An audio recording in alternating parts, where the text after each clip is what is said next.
रामदास बोढ़ाना ठाकुर जी से बोले, भगवान मुझे पीड़ा नहीं है, मुझे बहुत सुख मिलता है। भगवान बोले, तुमको पीड़ा नहीं, पर तुम्हारी पीड़ा हमको लगती है, इसलिए तुम मत आया करो। रामदास बोढ़ाना बोले, इससे बढ़िया तो मेरे प्राण चले जाएं, मैं आपको देखे बगैर नहीं रह सकता। अगली एकादशी पर आप मेरे सामने नहीं होंगे तो मेरे तो प्राण ही चले जाएंगे। भगवान बोले, काम करें? बोले, क्या? हम तुम्हारे साथ चलें, तुम्हारे गांव, वहीं रह ले, तुम्हारे पास ही। एकादशी क्या तुम हर दिन हमको देख लिया करना। रामदास बोढ़ाना घुटनों पर बैठ कर रोने लगे, बोले, हे द्वारिकेश, ये कैसी आज्ञा कर रहे हैं आप? ये असंभव है, बहुत दीनहीन गरीब व्यक्ति हूं, मेरे घर में खप्पर भी नहीं है, कहां रखूंगा, कहां बैठाऊंगा? और ये तो आप बस बोल रहे हो ऐसी प्रेम, बस ये हो नहीं सकता। ठाकुर जी ने तुरंत अपनी पोटली दिखाई, बोले, हमने पहली तैयारी कर रखी है, देखो अपनी पोटली बांध रखी है, इसमें सभी पीतांबरी धरी हमारी, मुकुट वुकुट ये सब टिपारा विपारा सब धर के चल रहे हैं हम। बढ़िया द्वारिका में हमारी बहुत अच्छी व्यवस्था हो रखी है, सब ले चलेंगे, तुमको कुछ नहीं करना पड़ेगा, इसी से हमारा श्रृंगार कर दिया करना। रामदास जी बोले, आप सच बोल रहे हैं क्या? ठाकुर जी बोले, हम सच बोल रहे हैं, हम चलें तुम्हारे साथ, वहीं रहेंगे, तुम्हारे पास ही, रोज देख लिया करना। रामदास जी बोले, फिर द्वारिका का क्या होगा? ठाकुर जी बोले, हम जहां बैठ जाएं द्वारिका वही है। और रही बात, जब एक साथ हम 5 रूप धारण, हजारों रूप धारण कर सकते हैं, तो 2 रूप भी धारण कर लेंगे। आज तक तुमने एकादशी जिस रूप को देख करके की है, वो रूप तुम्हारे पास रहेगा, यहां एक दूसरा व्यवस्थित हो जाएगा। रामदास जी को पूरी तरह ये विश्वास हो गया कि ठाकुर जी मजाक नहीं कर रहे, ये सच बोल रहे हैं, ये चलेंगे मेरे संग। नियम का फल ये मिलता है। देखो, एक नियम को जब व्यक्ति तत्परता से करता है तो ठाकुर जी ऐसा देते हैं उसको। कई लोग कह देते हैं एकादशी पर भूखे रहने से भगवान को कोई, इससे थोड़ी प्रसन्न होंगे भगवान। ठाकुर जी प्रसन्न नहीं होते हैं, पर आपकी तत्परता ठाकुर जी देखते हैं। आजकल बच्चे ऑफिस जाते हैं, ऑफिस का टाइम क्या 9 बजे, अब कोई आवे 9:30, कोई आवे कोई आवे 9:45। अब उसको सब लोग, जो टाइम पे आने वाला बच्चा, उसकी सब मजाक उड़ाते हैं, बोले तू भी क्या पागल है, 9 ही बजे आ जाता है बिल्कुल। अरे सैलरी ले रहे हैं, मेहनत करनी है, ठीक है, टाइमली, ठीक है, थोड़ा आधा पौना घंटा ऊपर नीचे चलेगा, लेकिन वो बालक कहता नहीं, ये मेरी तत्परता, मैं 9 बजे ही आऊंगा। और वो 9 बजे आने वाला बालक, वो कभी ना कभी उसका जो बॉस होता है ना, वो खुश होकर के कुछ तो उसको देता है, उसको थोड़ा अपग्रेड कर देता है। सिंसियरिटी आपके कार्य के प्रति आपका स्वामी देखता है। ऐसी भक्ति में भी सिंसियर होना बहुत जरूरी है। होता उससे कोई ठाकुर जी बहुत प्रसन्न नहीं, पर हां ठाकुर जी दृष्टि तो रखते हैं। परिक्रमा लगा रहा है, कैसे लगा रहा है, एकादशी कर रहा है, कर कैसे रहा है, तिलक स्वरूप करता है, उस समय क्या उच्चारण करता है, मंदिर जाता है, प्रसाद कैसे पाता है, दर्शन कैसे करता है, इन सबके प्रति जो आपकी सिंसियरिटी, वो ठाकुर जी देखते हैं। रामदास को ठाकुर जी बोले, अब तो तुम जाओ, अगली बार बैलगाड़ी लेके आना। कैसे लेके जाओगे हमको? बैलगाड़ी में तुम्हारी में चलेंगे। रामदास जी चले गए, बैलगाड़ी ढूंढी, कहीं बैलगाड़ी नहीं मिली, बूढ़े बूढ़े बैल मिले, छोटी सी टूटी फूटी सी बैलगाड़ी मिली। रामदास जी बैलगाड़ी लेके द्वारिका आ गए। द्वारिका आए, आज सब लोग बोले, क्यों रे भाई रामदास, अब तो तुम बैलगाड़ी में आने लग गए। रामदास जी बोले, अब वयोवृद्ध हो गए ना, तो अब चला हो नहीं पाता, तो बैलगाड़ी से आए। बोले बहुत अच्छा। रामदास जी आए, प्रसाद आदि, गोमती सागर में स्नान किया, प्रसाद पाके रात में कीर्तन करने लगे। सब चले गए, रामदास जी कीर्तन कर रहे थे। अचानक से एक कपाट खुला ठाकुर जी का। अभी तक तो ठाकुर जी चिंतन में बात कर रहे थे रामदास से, पर रामदास जी ने नेत्र खोल करके देखा तो स्वयं द्वारिकाधीश अपनी एक भुजा में तो पोटली उठा रखी है, और एक भुजा से किवाड़ खोल रहे हैं और दो भुजाओं से बढ़िया शंख चक्र आदि सब समेट रखे हैं। ठाकुर जी ने मुकुट उकुट सब भर रखे हैं। और रामदास बोले कहां तेरी बैलगाड़ी, जल्दी बता चलें। जैसे कोई भागता है घर छोड़ के, ऐसे ठाकुर जी भाग रहे थे।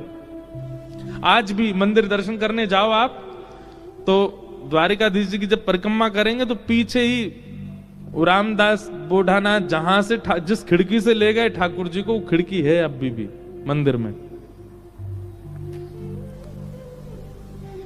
ठाकुर जी निकल के बाहर आ गए। चलो, रामदास जी को तो विश्वास ही नहीं हो रहा है, स्वयं द्वारिकाधीश मेरे साथ जा रहे हैं। चतुर्भुज हैं, बढ़िया चल रहे हैं, पीतांबरी पहन की, चंदन की सुगंधी आ रही है, केसर जैसा पूरा माहौल आच्छादित हो गया उससे। ठाकुर जी जैसे ही गए, रामदास जी बोले भगवान टूटी फूटी बैलगाड़ी है, बैठ जाओ।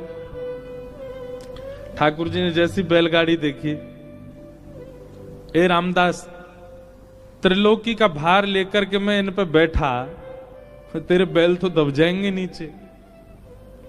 भगवान अब क्या करें, यही व्यवस्था मिली थी।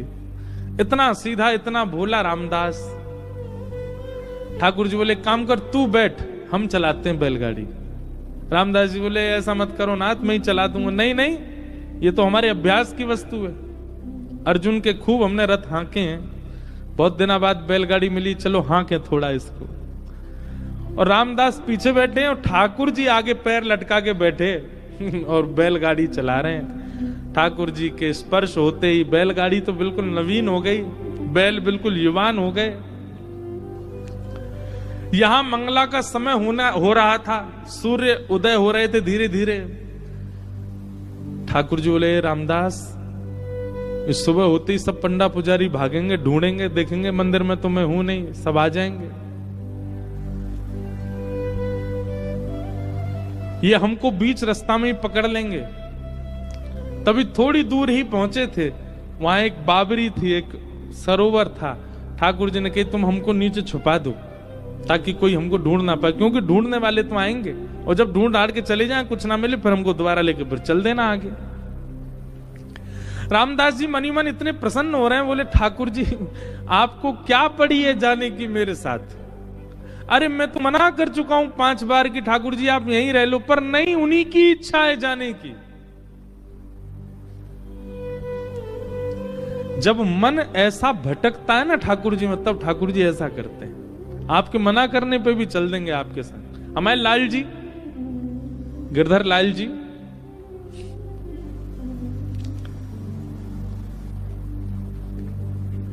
ये ऐसे ही आए हमारे पास।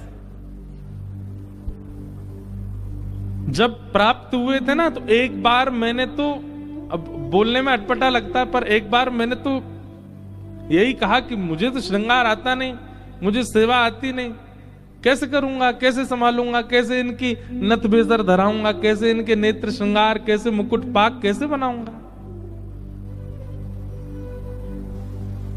ये अभी जो ये स्वरूप दिखा आपको, दिखा उसमें, ये साल में एक बार हमारे गिरधर लाल जी जगन्नाथ जी बनते हैं, ये तब का स्वरूप है। रथ यात्रा वाले समय पर ठाकुर जी को जगन्नाथ, और जो वैसे रूप है वो वाला भी दिखाओ जो सामान्य है। सामान्य सबने देखे ही हैं, श्रीनाथ जी के रूप में हमारे लाल जी हैं, अनेक से हैं, छोटे से, पर ये आए स्वयं, और ये स्वयं ही आते हैं, आप नहीं लेते हैं।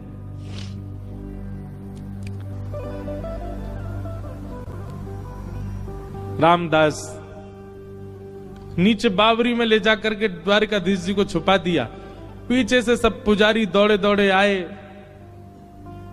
देखा तो रामदास जी धीमे धीमे अपनी बैलगाड़ी चला रहे हैं। सबने रोक लिया, बोले रुको, तुम ही थे रात भर मंदिर में, ठाकुर जी कहां गए हमारे? रामदास जी बोले मुझे तो नहीं पता, दिखाओ।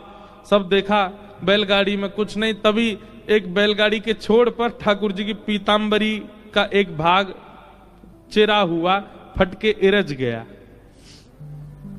अच्छा, ये सब लीला भी ठाकुर जी जानबूझ के ही करते हैं, क्योंकि कहीं ना कहीं कुछ ना कुछ ठाकुर जी को दूसरों को संकेत कराना है। ठाकुर जी की पीताम्बरी का वो अंग वस्त्र जैसे ही मिला, सब लोगों ने रामदास जी को पकड़ लिया, बोले ठाकुर जी तेरे संग ही हैं, तभी तो ये चीरा फटा हुआ है यहां पर, कहां है जल्दी बता। उन्होंने मना किया तो सबने उनको मारना शुरू कर दिया, इतना मारा इतना मारा इतना पीटा, बेचारे अधमरे से हो गए, बस श्वास चल रही है, बाकी तो नेत्र बंद हो गए, सुध बुध चली गई, गिर गए धरती पर। पुजारियों ने देखा, बोले ये तो अधमरा हो गया, ठाकुर जी कहां हैं, ढूंढो। पास ही सरोवर था, उस बावरी में जाकर के जैसे ही देखा तो बावरी का जो जल था वो रक्त मंडित हो गया, पूरा जल रक्त से भर गया। देख करके सब लोग घबरा गए, सारे ब्राह्मण बोले ये जल इसका कैसे हो गया, ये जल आ कहां से, ये रक्त आ कहां से रहा है। दौड़ करके जाके देखा तो एक जगह ठाकुर जी विराजमान थे, और जहां जहां रामदास जी को डंडे मारे गए वहां वहां श्री द्वारिकाधीश जी के श्री अंग पर भी डंडे के निशान, और हर स्थान से रक्त निकल रहा था।